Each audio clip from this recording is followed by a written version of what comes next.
So, what's going on guys, Kaid is here, welcome back to a brand new video.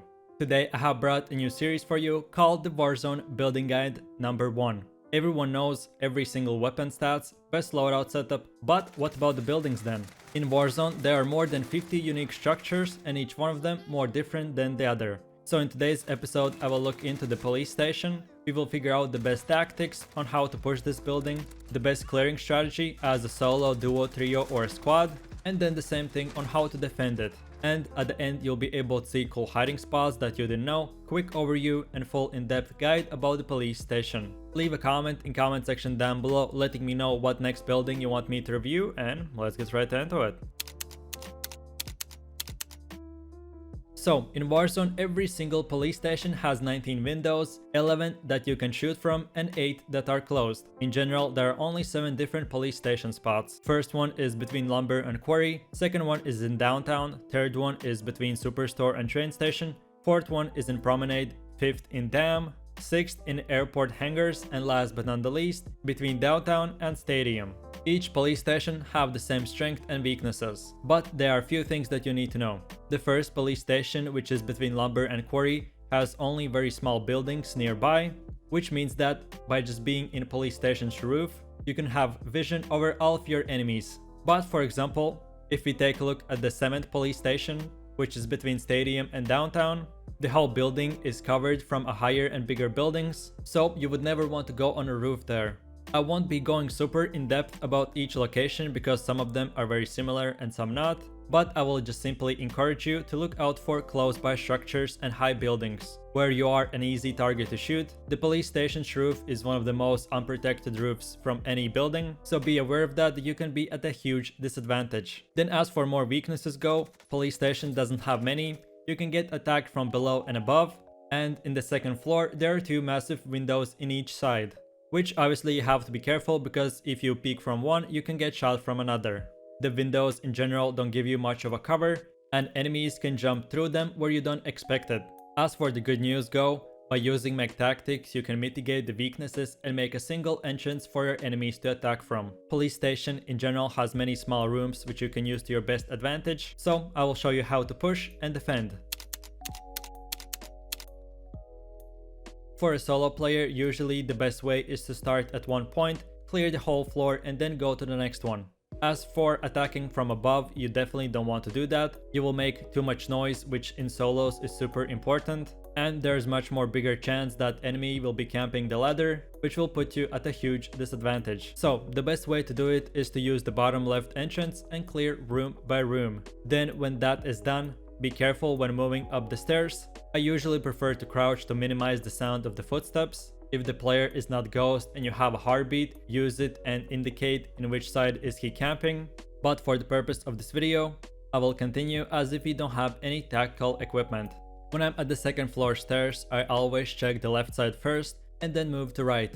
90% of the time people camp in the left room, which has only one entrance, so all that you have to do is throw a C4, stun, flash or anything else.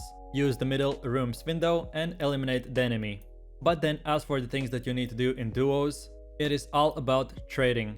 You do the same steps like previously and trade player by player. But then as for trios you can switch up. Players like to stack up in buildings with a lot of windows, so you can use it to your best advantage. The strategy is that 2 players follow from the previous steps and push from the bottom, clearing room by room, but at the same time the third player goes from above, and when your enemies are fighting a 2v3, he comes from there behind and gets easy kills. Oh, and by the way, a quick tip for the player who pushes from the above is that it would be really good if before going to the roof, you could go to a different building and see if the roof is clear. Don't ever enter from the second floor ladder, but jump on the middle windows platform and enter from the middle. Players usually like to tunnel vision to the entrances only, and forget that those are not the only ways to get into the building. By doing this, you can easily catch them off guard and get easy kills. Then, last but not the least are for squads.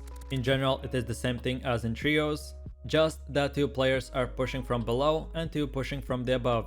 You keep following the previous steps and win the fight. One of the worst things is to stack up just to one entrance and get RPG'd or C4'd, so split up, make the enemy fight 2 different directions and push the building super easily. Then now we have come to the second part on how to defend it. As a solo player, you want to catch the enemy off guard and have as less entrances to guard as possible. So I would suggest for you to hold the prison cell's room. Usually players camp in front of doors or in second floors, so winning a 1v1 shouldn't be a problem for anyone. But if you want to get an extra advantage and be somewhere where no one expects it, then this is the best place to be. You can mount up or just prone behind the desk, getting the best cover possible. As in duos, it is again about trading, so killing one player, then getting killed and then killing the last guy. So follow the same steps like in solo. One guy holds one door behind the desk and the other one holds the other door in the cell. Take a look at this gameplay and see for yourself how good it is.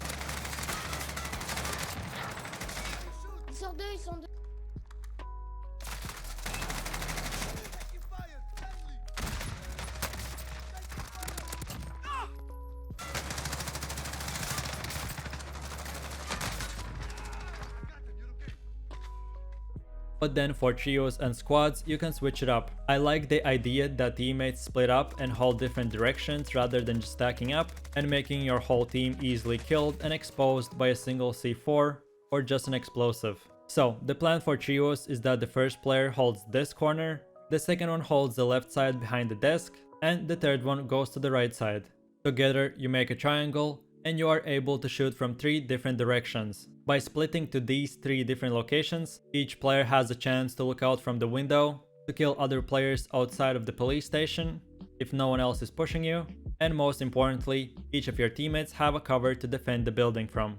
Then as for squads, you can experiment with the 4th player. Either way, he can go and help the frontline corner guy or just hold the stairs. But my most favorite strategy, which I usually do it myself, is when the fight begins, he can jump out of the window, and while his teammates are holding the stairs and the enemies, he can surprise them from behind.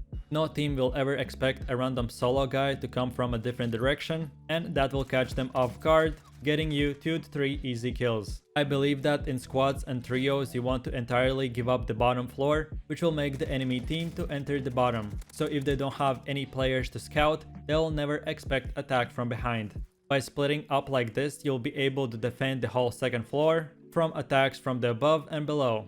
By doing this, you give the enemy only 2 entrances and for your team to hold 1 massive floor, giving you not only space but cover as well.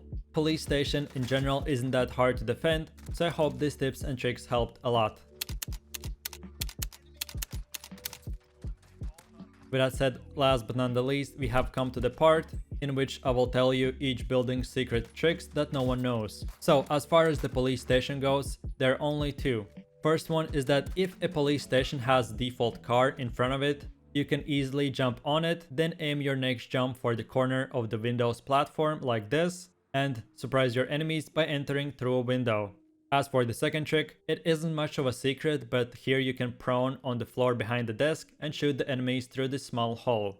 And the second spot is here, you can just hide by proning in middle of the desks, making yourself invisible for the attacking team. And that's about it. I really do appreciate for watching, guys, and I hope you enjoyed it. This was my first official episode of the Warzone building guide number 1. So let me know if you want to see more specific details, maybe some explanations done differently or anything else. I always try to improve my videos, so I would much appreciate if you would leave all of your suggestions and thoughts in the comment section down below. If you found this video helpful, don't forget to leave a like, subscribe, and enable that notification bell so you would get notified when a new video is up and running. If I see that you guys like this new series, I will try to upload every 2-3 videos a week. From me, that's it. Thanks for watching, guys. Hope you enjoyed it. My name is Kaid. You have an amazing day, and I'll see you in the next one. Take it easy. Peace. Yo, I ain't here for the money.